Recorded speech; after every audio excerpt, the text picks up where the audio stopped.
मोमिनो, उसी अल्लाह की तरफ रुजू किए रहो और उससे डरते रहो और नमाज कायम करते रहो और मुशरिकों में न होना और न उन लोगों में होना जिन्होंने अपने दीन को टुकड़े टुकड़े कर दिया और खुद भी फिरके फिरके हो गए।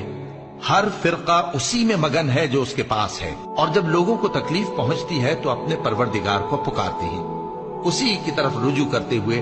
फिर जब वो उनको अपनी रहमत का मजा चखाता है तो एक फरीक उनमें से अपने परवरदिगार के साथ शिरक करने लगता है ताकि जो हमने उनको बख्शा है उसकी नाशुक्री करे।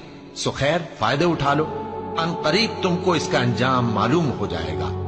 क्या हमने इन पर कोई ऐसी दलील नाजिल की है कि फिर वो इनको अल्लाह के साथ शिरक करना बताती है?